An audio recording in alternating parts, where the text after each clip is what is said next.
My name is Judy, and I am going to read you a story by Beatrix Potter, and the name of it is The Tale of Jemima Puddleduck.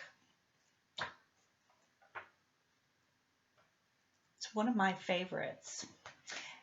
It was written a long time ago. It was written in 1908 by Beatrix Potter. And let me show you a picture that she painted of Jemima Puddleduck. There's Jemima Puddleduck. Now, if you'll notice, Jemima has on a bonnet and a shawl. She's ready for the road. She's going to take a journey in this story. And let's see where she's going to go. What a funny sight it is to see a brood of ducklings with a hen. A hen, that's a chicken. Listen to the story of Jemima Puddleduck, who was annoyed because the farmer's wife would not let her hatch her own eggs. Jemima's sister-in-law, Mrs. Rebecca Puddleduck, was perfectly willing to leave the hatching to someone else. I have not the patience to sit for 28 days. No more than you have, Jemima. You'd let them get cold. You know that you would. Quack. I wish to hatch my own eggs. All by myself, quacked Jemima Puddleduck, quack.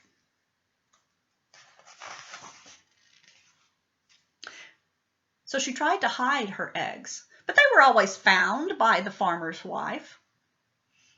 They were carried off.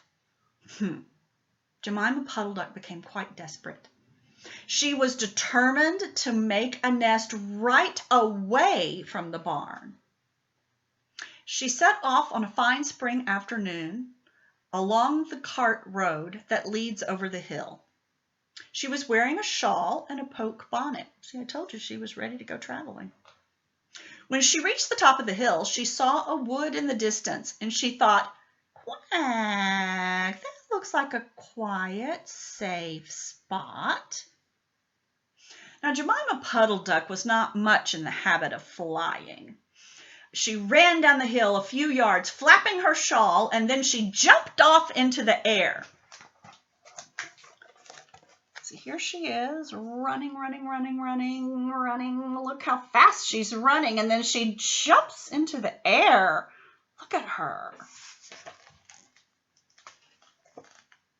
She flew quite beautifully when she had a good running start.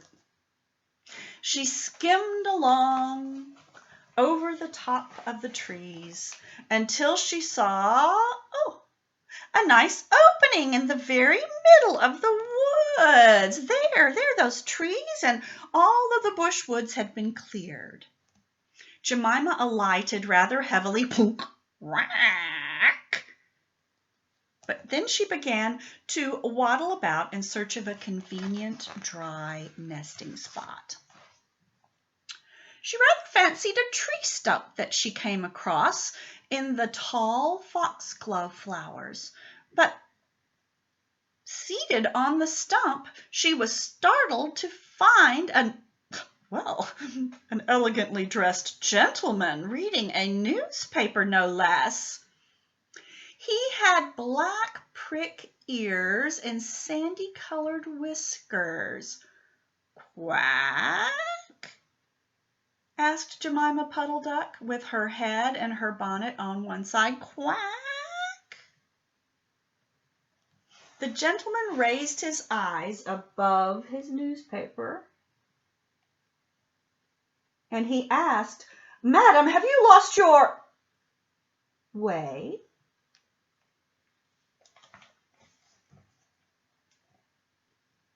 He had a long, bushy, red tail, which he was sitting upon, as the stump was somewhat damp. I wonder what kind of animal he is. Let's look.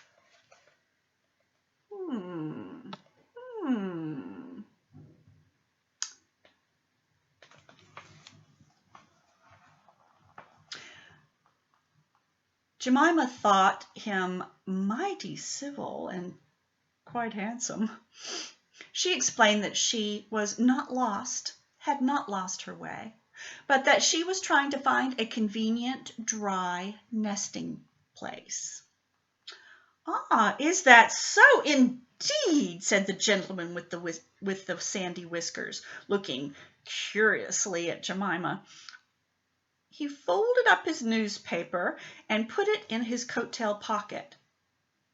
Jemima complained about the superfluous hen. "I have no need of a hen to hatch my eggs. Quack."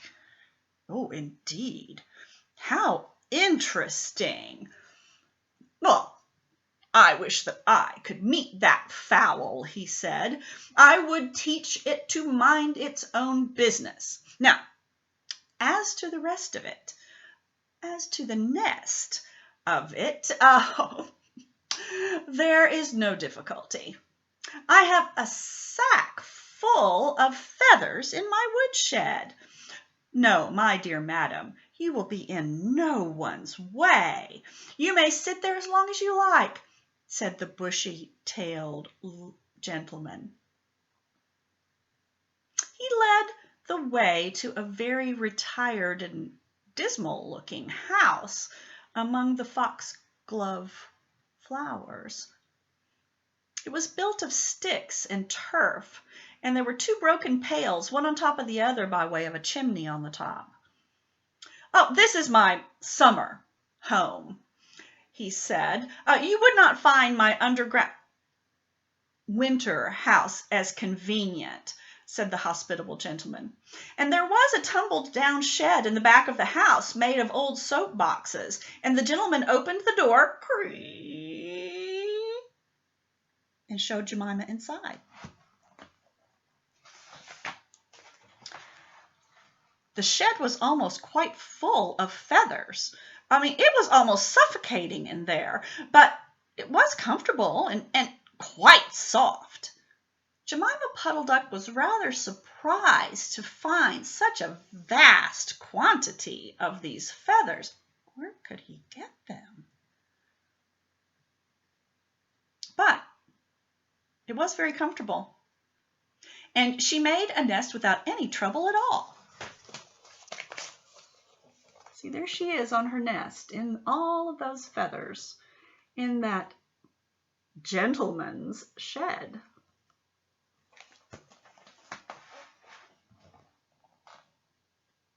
When she came out of the shed, the sandy-whiskered gentleman was sitting on a log reading the newspaper, or at least he had it spread out as if he was reading it, but he was looking over the top of it again at Jemima. He was quite polite. He seemed almost sorry to let Jemima go home for the night, but he promised to take good care of the nest while she was away. He said he loved eggs and ducklings too. He would be proud to have a very fine nest right there in his own woodshed. She was doing him quite a favor. Jemima Puddleduck came every afternoon for several days, and she laid 9 eggs, all in that beautiful nest. They were a sort of a greeny white, very large eggs indeed. The foxy gentleman admired them immensely. He used to turn them over and count them, 1, 2, 3, 4, 5, when Jemima was not there. At last Jemima told him that she intended to begin sitting on the eggs to hatch them the very next day. "Oh, and I will bring a bag of corn with me, so I will not need to leave the nest at any time until they are hatched. I will provide for myself. They might get cold otherwise," said the conscientious Jemima. "Oh, madam, I beg you not to trouble yourself with that bag of corn. I will provide oats for you. But before you commence your tedious sitting, I want to give you a treat." "Oh, yes, I want to give you a treat." Let me have a dinner party, all to ourselves, just the two of us. But might I ask you to bring some herbs to the farm from the farm garden to make a savory omelet? Yes, an omelet. Well, Jemima had never had an omelet. Let's see, we'll need sage and thyme and, mint, definitely mint. And 2 large onions, please. And some parsley. I will provide all of the lard that we would possibly need for our omelet, said the hospitable gentleman with the sandy whiskers. Can you see him? See him talking right there? He's given her a whole recipe list full of items to bring. And here she is when she gets back to the garden and working to gather up all of those things that he's asked for.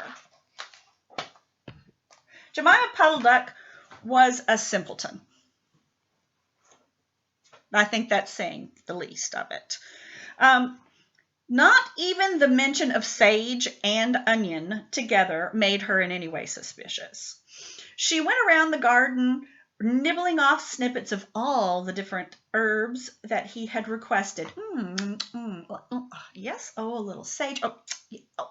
A little bit of thyme. Mint. All of these herbs are used when you're stuffing a duck for the oven.